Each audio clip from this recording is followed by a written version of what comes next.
ਚਲੋ ਦੋਸਤੋ, ਅੱਜ ਤੁਹਾਨੂੰ ਤੀਰਥ ਯਾਤਰਾ ਤੇ ਲੈ ਕੇ ਚੱਲਦਾ ਹਾਂ। ਇਹ ਸਥਾਨ ਹੈ ਰੂਪਨਗਰ ਤੋਂ 16 ਕਿਲੋਮੀਟਰ ਦੀ ਦੂਰੀ ਤੇ ਆਬਾਦ ਧਰਤੀ ਚਮਕੌਰ ਸਾਹਿਬ। ਜਦੋਂ ਦਸ਼ਮੇਸ਼ ਪਿਤਾ ਸਿਰਸਾ ਕੰਡੇ ਮੁਗਲ ਬਾਦਸ਼ਾਹ ਦੇ ਗਠਜੋੜ ਵਾਲੀਆਂ ਫੌਜਾਂ, ਜਿਹਦੀ ਅਗਵਾਈ ਉਸ ਵੇਲੇ ਵਜ਼ੀਰ ਖਾਨ ਕਰ ਰਿਹਾ ਸੀ, ਦਾ ਘੇੜਾ ਤੋੜ ਸਿਰਸਾ ਪਾਰ ਕਰਨ ਵਿੱਚ ਸਫਲ ਹੋ ਗਏ, ਤਾਂ ਸਭ ਨੂੰ ਪਤਾ ਹੀ ਹੈ ਕਿ ਇਸ ਦੌਰਾਨ ਗੁਰੂ ਪਰਿਵਾਰ ਖਿੰਡ ਗਿਆ। ਭਾਈ ਮਨੀ ਸਿੰਘ ਜੀ ਵਾਲਾ ਜੱਥਾ ਮਾਤਾ ਸੁੰਦਰੀ ਤੇ ਮਾਤਾ ਸਾਹਿਬ ਦੇਵਾ ਜੀ ਸਣੇ ਪਹਿਲਾਂ ਹਰਿਦੁਆਰ ਤੇ ਫਿਰ ਦਿੱਲੀ ਵੱਲ ਨਿਕਲ ਗਿਆ। ਪਰ ਪਤਾ ਨਹੀਂ ਇਹ ਕਿਵੇਂ ਹੋਇਆ ਕਿ ਸਭ ਤੋਂ ਮਹੱਤਵਪੂਰਨ ਦਸ਼ਮੇਸ਼ ਪਿਤਾ ਜੀ ਦੇ ਮਾਤਾ ਗੁਜਰੀ ਜੀ ਅਤੇ 2 ਛੋਟੇ ਸਾਹਿਬਜ਼ਾਦੇ ਕਿਵੇਂ ਇਕੱਲੇ ਹੋ ਗਏ ਸਿਰਸਾ ਪਾਰ ਕਰਨ ਵੇਲੇ। ਇੱਕ ਵੀ ਸਿੰਘ ਉਹਨਾਂ ਨਾਲ ਨਹੀਂ ਸੀ ਰਖਵਾਲੀ ਅਤੇ ਸੇਵਾ ਸੰਭਾਲ ਲਈ। ਬਸ ਇੱਕ ਰਸੋਈਆ ਗੰਗੂ। ਇਤਿਹਾਸ ਦਾ ਇਹ ਪੰਨਾ ਅੱਜ ਵੀ ਸਮਝ ਨਹੀਂ ਆਉਂਦਾ। ਤੀਜਾ ਜੱਥਾ ਜੋ ਸਿਰਸਾ ਪਾਰ ਕਰਨ ਵਿੱਚ ਸਫਲ ਹੋਇਆ ਸੀ, ਉਸ ਵਿੱਚ ਦਸ਼ਮੇਸ਼ ਪਿਤਾ ਆਪ, 2 ਵੱਡੇ ਸਾਹਿਬਜ਼ਾਦੇ, 5 ਪਿਆਰੇ ਅਤੇ 40 ਸਿੰਘ ਸਨ। ਰਾਤ ਸਮੇਂ ਦਸ਼ਮੇਸ਼ ਪਿਤਾ ਨੇ ਰੂਪਨਗਰ ਵਿੱਚ ਰਾਤ ਕੱਟੀ,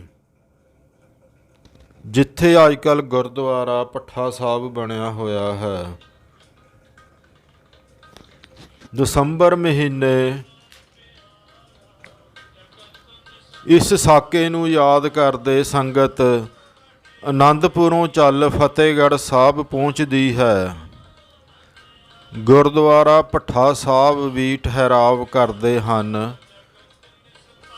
ਸ਼ਹੀਦੀ ਜੋੜ ਮੇਲੇ ਸਮੇਂ ਦਸੰਬਰ ਮਹੀਨੇ।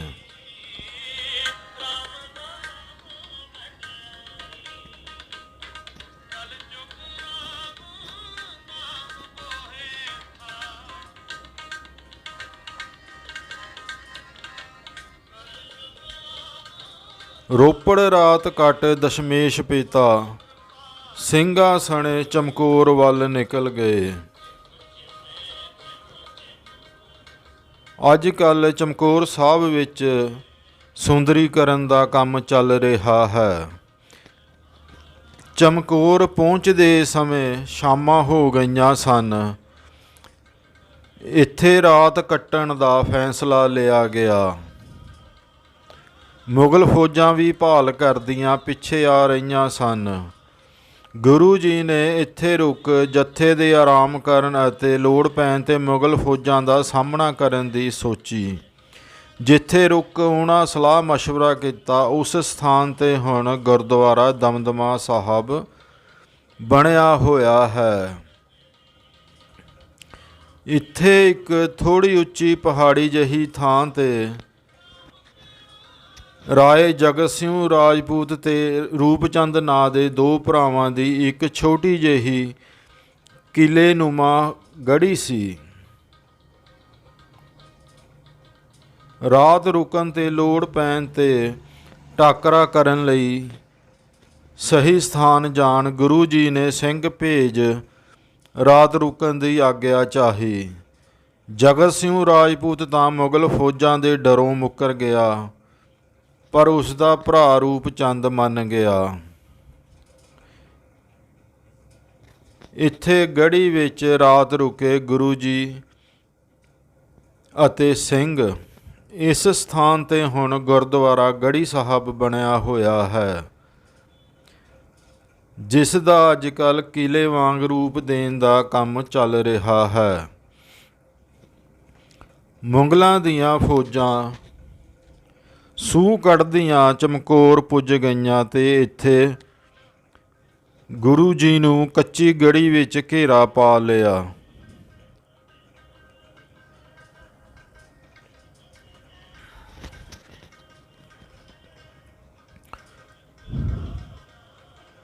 ਮੁਗਲਾਂ ਦੀ ਵੱਡੀ ਸੈਨਾ ਖਵਾਜਾ ਮਰਦੂਦ ਦੀ ਅਗਵਾਈ ਵਿੱਚ ਘੇਰਾ ਪਾਈ ਬੈਠੀ ਸੀ।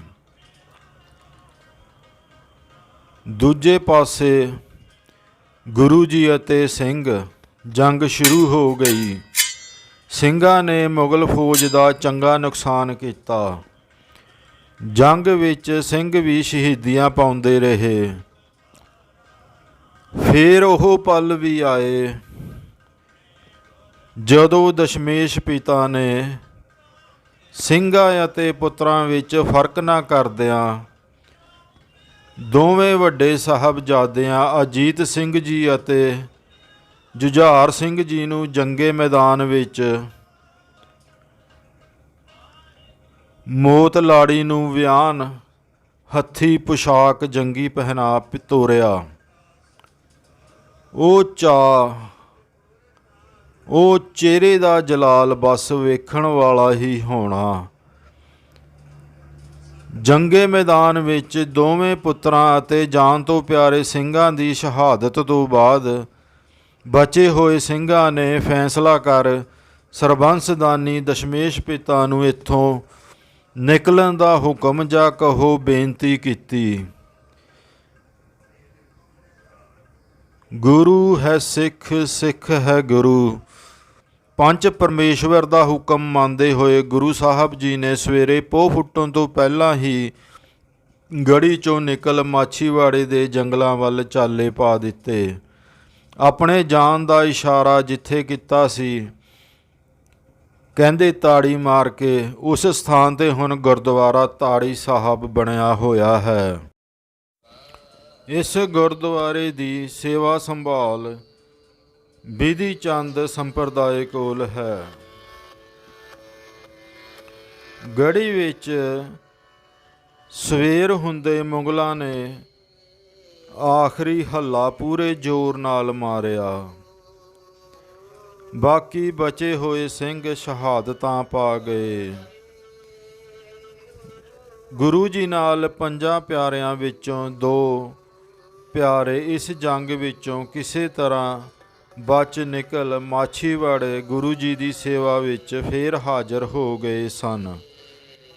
ਚਮਕੌਰ ਜੰਗ ਖਤਮ ਹੋਈ ਤਾਂ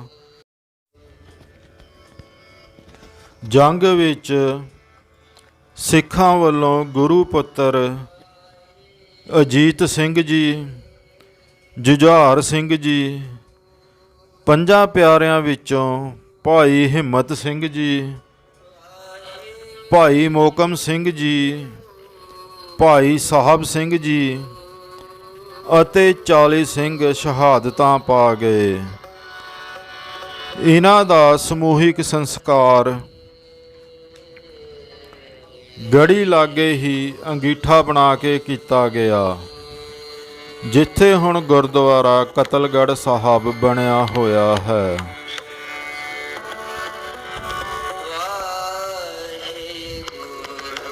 ਹੈ ਕੋਈ ਵੱਡਾ ਤੀਰਥ ਇਸ ਪਵਿੱਤਰ ਸਥਾਨ ਤੋਂ।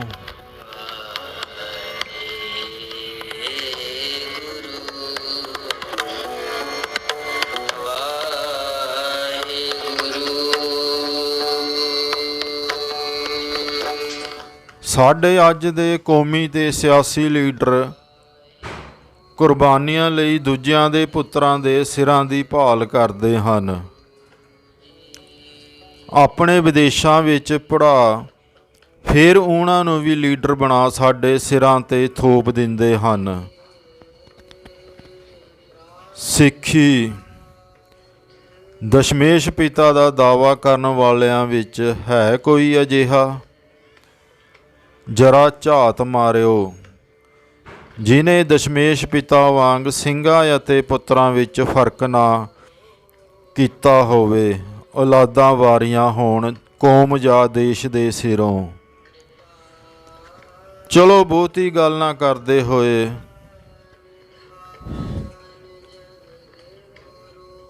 ਇੱਥੇ ਹੀ ਗੱਲ ਨੂੰ ਵਿਰਾਮ ਦਿੰਦੇ ਹਾਂ।